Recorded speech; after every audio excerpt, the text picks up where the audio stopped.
Hello everyone, welcome to our channel.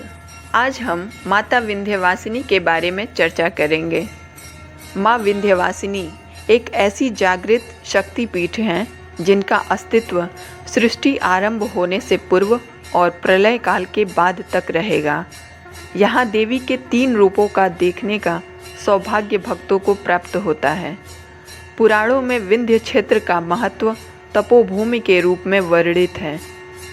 माँ विंध्यवासिनी देवी मंदिर श्रद्धालुओं की आस्था का प्रमुख केंद्र है। देश की 51 शक्ति पीठों में से एक है विंध्याचल की देवी माँ विंध्यवासिनी। विंध्याचल की पहाड़ियों में गंगा की पवित्र धाराओं की कलकल करती ध्वनि प्रकृति की अनुपम छटा बिखेरती है। त्रिकोण यंत्र पर स्थित विंध्याचल निवासिनी देवी लोकहिताय, महालक्ष्मी, महाकाली तथा महासरस्वती का रूप धारण करती हैं। विंध्यवासिनी देवी विंध्य पर्वत पर स्थित मधु तथा कैटभ नामक असुरों का नाश करने वाली भगवती यंत्र की अधिष्ठात्री देवी हैं। कहा जाता है कि जो मनुष्य इस स्थान पर तप करता है उसे अवश्य सिद्धि प्राप्त होती है। विविध संप्रदायों के उपासकों को मनोवांछित फल देने वाली माँ विंध्यवासिनी देवी अपनी अलौकिक प्रकाश के साथ यहाँ नित्य विराजमान रहती हैं। ऐसी मान्यता है कि सृष्टि आरंभ होने से पूर्व और प्रलय काल के बाद भी इस क्षेत्र का अस्तित्व कभी भी समाप्त नहीं हो सकता। यहाँ पर संकल्प मात्र से उपासकों को सिद्धि प्राप्त हो जाती है। इस कारण यह क्षेत्र सिद्धपीठ के रूप में विख्यात है। आदि शक्ति की शाश्वत लीला भूमि माँ विंध्यवासिनी के धाम में पूरे वर्ष दर्शनार्थियों का आना जाना लगा रहता है। चैत्र व शारदीय नवरात्र के अवसर पर यहाँ देश के कोने कोने से लोगों का समूह जुटता है। ब्रह्मा, विष्णु व महेश भी भगवती के मातृभाव से उपासना करते हैं, तभी से सृष्टि की व्यवस्था करने में समर्थ होते हैं। इनकी पुष्टि मार्कंडेय पुराण श्री दुर्गा सप्तशती की कथा से भी होती है। विंध्य पर्वत श्रृंखला जो मिर्ज़ापुर यूपी के मध्य पतित पावनी गंगा के कंठ पर विराजमान माँ विंध्यवासिनी देवी मंदिर श्रद्धालुओं की आस्था का प्रमुख केंद्र है। देश के 51 शक्तिपीठों में से एक है विंध्याचल। सबसे विशेष बात यह है कि यहाँ 3 किलोमीटर के दायरे में 3 प्रमुख देवियाँ विराजमान हैं। ऐसा माना जाता है कि तीनों देवियों के दर्शन किए बिना विंध्याचल की यात्रा अपूर्ण मानी जाती है। तीनों के केंद्र में है माँ विंध्यवासिनी। यहाँ निकट ही काली खोह पहाड़ी पर महाकाली तथा अष्टभुजा पहाड़ी पर अष्टभुजी देवी विराजमान हैं। शास्त्रों में माँ विंध्यवासिनी के ऐतिहासिक महात्म्य का अलग अलग वर्णन मिलता है। शिव पुराण में माँ विंध्यवासिनी को सती माना गया है, तो श्रीमद् भागवत में नंदजा देवी कहा गया है। माँ के अन्य नाम कृष्णानुजा, वन दुर्गा भी शास्त्रों में वर्णित हैं। इस महाशक्तिपीठ में वैदिक तथा वाम मार्ग विधि से पूजा होती है। शास्त्रों में इस बात का भी उल्लेख मिलता है कि आदिशक्ति देवी कहीं भी पूर्ण रूप में विराजमान नहीं है। विंध्याचल ही ऐसा स्थान है जहां देवी के पूरे विग्रह के दर्शन होते हैं।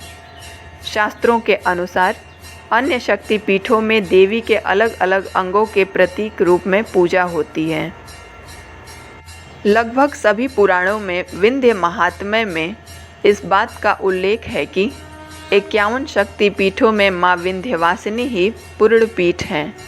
नवरात्र के दिनों में माँ के विशेष श्रृंगार के लिए मंदिर के कपाट दिन में 4 बार बंद किए जाते हैं। सामान्य दिनों में मंदिर की कपाट रात 12 बजे से भोर 4 बजे तक बंद रहते हैं। नवरात्र में महानिशा पूजन का भी अपना महत्व है। यहाँ अष्टमी तिथि पर वाम मार्गी तथा दक्षिण मार्गी तांत्रिकों का जमावड़ा रहता है। आधी रात के बाद रोंगटे खड़े कर देने वाली पूजा प्रारंभ होती है। ऐसा माना जाता है कि तांत्रिक यहाँ अपनी तंत्र विद्या सिद्ध करते हैं। कहा जाता है कि नवरात्र के दिनों में माँ मंदिर के पाताल पताका पर वास करती हैं, ताकि किसी वजह से मंदिर में न पहुंच पाने वालों को भी माँ के सूक्ष्म रूप के दर्शन प्राप्त हो जाएं। नवरात्र के दिनों में इनकी भीड़ होती है और इतनी भीड़ होती है कि अधिसंख्य में लोग माँ के पताका के दर्शन करके ही स्वयं को धन्य मानते हैं। कहते हैं कि सच्चे हृदय से यहाँ की गई माँ की पूजा कभी भी निष्फल नहीं होती।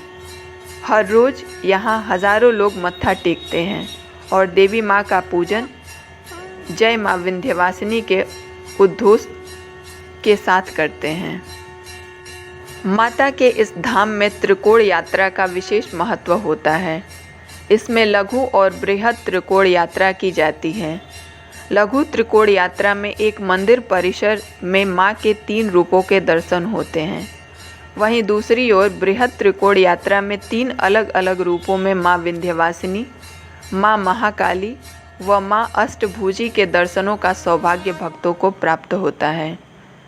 बृहद त्रिकोण यात्रा में माँ महाकाली के दर्शनों के बाद अगला पड़ाव माँ अष्टभुजी का, जहाँ 8 भुजाओं वाले रूपों में हैं, अपने भक्तों का कल्याण करती हैं। इस मंदिर में दर्शन करने के बाद ही भक्तों की बृहद त्रिकोण यात्रा पूर्ण होती है। माता पीताम्बरा का शक्तिपीठ सिद्धपीठ। अब बात करते हैं झांसी के माँ पीताम्बरा का सिद्धपीठ की। माँ का यह धाम अनोखा इसलिए है क्योंकि भक्तों को यहाँ माँ अपने भक्तों को एक झरोखे से दर्शन देती हैं।